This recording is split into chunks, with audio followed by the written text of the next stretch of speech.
Hormuz കടലിടുക്ക് അടച്ചതിനെ തുടർന്ന് Persian ഉൾക്കടലിൽ കുടുങ്ങിക്കിടക്കുന്ന കപ്പലുകൾ തിരികെ എത്തിക്കാൻ ഇന്ത്യ. ചരക്ക് കപ്പലുകൾക്ക് നാവികസേന സുരക്ഷയൊരുക്കുന്നത് പരിഗണനയിലുണ്ട്. 2 ദിവസത്തിനകം തീരുമാനമെടുക്കുമെന്ന് കേന്ദ്ര സർക്കാർ വ്യക്തമാക്കി. YS അഭിനന്ദ് വിവരങ്ങൾ നൽകും.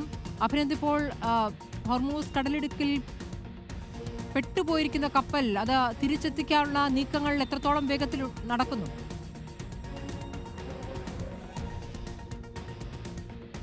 സ്മൃതി, പശ്ചിമേഷ്യ സംഘർഷത്തെ തുടർന്ന് പേർഷ്യൻ കടലിടുക്കിൽ ഏതാണ്ട് 37 കപ്പലുകളാണ് ഇതുപോലെ പെട്ടുപോകുന്ന സാഹചര്യം ഉണ്ടായത്. ഇന്ത്യൻ പതാകയേന്തി 37 കപ്പലുകൾ കുടുങ്ങിക്കിടക്കുന്നതായിട്ട് റിപ്പോർട്ടുകൾ പുറത്തു വന്നിരുന്നു. ഏതാണ്ട് 20,000-ഓളം നാവികരും അതിനകത്തുണ്ട്. വിദേശ കപ്പലുകളുമുണ്ട്.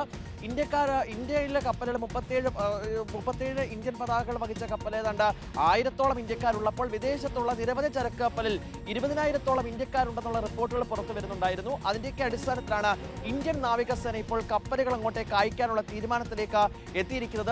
അവിടെ സംഘർഷ സാഹചര്യം തുടരുന്നതിനിടെ ഇന്ത്യൻ നാവികസേനയുടെ കപ്പലിന്റെ അകമ്പടിയോടുകൂടി തന്നെ 37 ഇന്ത്യ കപ്പലുകളെയും ഒപ്പം തന്നെ വിദേശ കപ്പലുകളിൽ കുടുങ്ങിപ്പോയ ഇന്ത്യക്കാരെ നാട്ടിലെത്തിക്കാനുള്ള ശ്രമത്തിലേക്കാണ് ഇപ്പോൾ കേന്ദ്ര സർക്കാർ കടന്നിരിക്കുന്നത്. 24 കപ്പലുകൾ അത് പേർഷ്യൻ കടലിടുക്കിലും ഒമാൻ കടലിടുക്കിലും, ബാക്കി 13 കപ്പലുകൾ അത് ഹോർമസ് കടലിടുക്കിലുമാണ് ഇപ്പോൾ കുടുങ്ങിക്കിടക്കുന്നത്. ഇന്ത്യൻ നാവികസേനയുടെ കപ്പലിന്റെ അകമ്പടിയോടുകൂടി എത്രയും വേഗം നാട്ടിലെത്തിക്കാനുള്ള നടപടിക്രമങ്ങൾ ഇതിനോടകം തന്നെ ആരംഭിച്ചിട്ടുണ്ട്. 2 ദിവസത്തിനകം തന്നെ അത് സാധ്യമാകുമെന്നുമാണ് നിലവിൽ കേന്ദ്ര സർക്കാർ വൃത്തങ്ങൾ വ്യക്തമാക്കുന്നത്.